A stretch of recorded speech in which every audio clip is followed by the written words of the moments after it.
ఈరోజు మన పొదిలిపట్నంలో ధర్నా కార్యక్రమానికి మహిళా రైతులు, మహిళా కూలీలు, రైతులు వచ్చారు. అయితే వీళ్ళని అడిగి రైతుల గురించి, సూపర్ 6 పథకాల గురించి తెలుసుకునే ప్రయత్నం.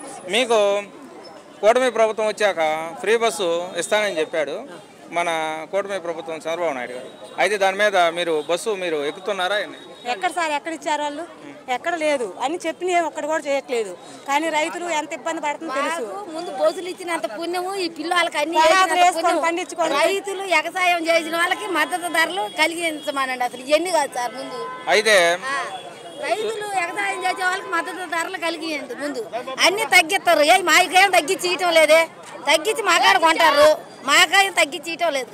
మీ దగ్గర ఈ కూటమి ప్రభుత్వం వచ్చినాక రేట్లన్నీ పెరిగిపోవడం తప్పితే ఉపయోగం లేవు. అయితే మీకు ఉచిత గ్యాస్ సిలిండర్లు వచ్చాయి. ఇప్పుడు మీరు రోజు బస్సు ఎక్కి మీ ఊరు వస్తుందా? ఉచిత బస్సు ఎక్కి వ్యవసాయం చేసే వాళ్ళకి వ్యవసాయ మద్దతు ధరలు కలవాలి సార్. ఇప్పుడు మీకు మీ పిల్లలకి అమ్మఒడి ఇంకా కానమన్నాడు. ఈ కన్నాళ్ళకే ఇది లేదు. ఎందుకంటే ఇంకా కన్నీ మేము పెంచి వాళ్ళ కోట్లు మేము పెంచి వాళ్ళ కోట్లు ఇప్పుడు 45 సంవత్సరాల మహిళలకు కూడా సంవత్సరానికి 18,000 వేస్తానన్నారు కదా. దాని మీద చేశారా మీకు ఏమన్నా? ఏమి లేవు, అసలు ఏమి లేవు. ఏం వేసింది చెప్పిన ఒక్కటి అమలు లేదు. కానీ చెప్పడం వరకు కూటమి ప్రభుత్వం అని చెప్పింది కానీ ఒక్కటి అమల్లో లేదు. కానీ బస్సు లేదు, పిల్లలకి తల్లి వందనం అన్నారు, అది లేదు. ఏమి లేదు, రైతు భరోసా లేదు. రైతులు ఎంత ఇబ్బంది పడుతుందో రైతులకు తెలుసు. అదే జగన్మోహన్ రెడ్డి వస్తే ఇలా ఉండదు.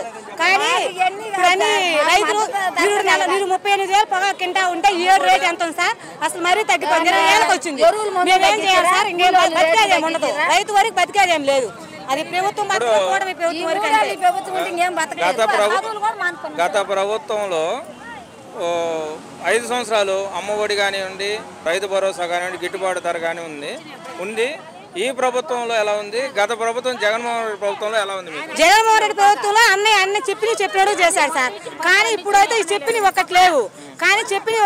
కానీ జనాలు ఎంత ఇబ్బంది పడుతుంది. మిర్చి రైతులు కానీ, వరి రైతులు కానీ, ఏ రైతులైనా సరే పొగాకు రైతులు మరీ దారుణంగా మరీ తగ్గిపోయాయి సార్ రేట్లు. అది అయితే చూస్తున్నారు కదా, అమ్మఒడి పిల్లలకి రైతుల పరిస్థితి బాగాలేక మా పిల్లలను కూడా బళ్ళుగా పంపించుకుని అమ్మఒడి పడకపోతే మాతో పాటే వస్తున్నారు అని రైతులు చెప్తున్నారు.